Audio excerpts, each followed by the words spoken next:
আমার বউ আবার আমার কথা একটু বেশি শুনে।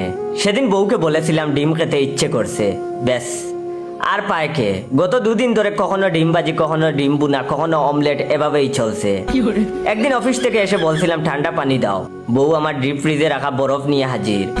আরেকদিন রোমান্টিক মুহূর্তে তাকে বলেছিলাম লাল শাড়ি পরতে, সেদিন থেকে আজ পর্যন্ত লাল শাড়ি ছাড়া অন্য কোনো শাড়ি পরতে দেখিনি। সেদিন না পেরে জিজ্ঞেস করলাম তোমার অন্য কালার শাড়িগুলা কই? বউ বলল ওগুলো না ফেলে দিয়েছি, এখন থেকে রোজ রোজ লাল শাড়ি পরবো। শুধু এতটুকু হলেই ঠিক ছিল। রোজ হাতে এক গাদা লাল চুড়ি আর টুটে এক মন লিপস্টিক মাখে, দেখে মনে হয় লাল ড্রামে চুবিয়ে আসছে। সেদিন কোথায় কোথায় বলছিলাম আমার কালো রং পছন্দ। অফিস থেকে ফিরে এসে দেখি ঘরের দেয়াল থেকে শুরু করে খাট, সোফা, আলমারি, ড্রেসিং টেবিল, বিছানার চাদর, জানালার পর্দা সব কালো। বউকে ডাক দেওয়া মাত্র বউ হাতে এক গ্লাস পানি নিয়ে দৌড়ে এলো।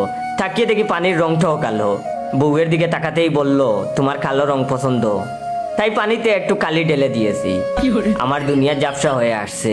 আজ 7 দিন ধরে হাসপাতালে আছি। বউ পাশে এসে বলল কালো জিরার শরবত খাবে? আমি তখন চিৎকার করে উঠলাম আর বললাম না না। No, no, no, no.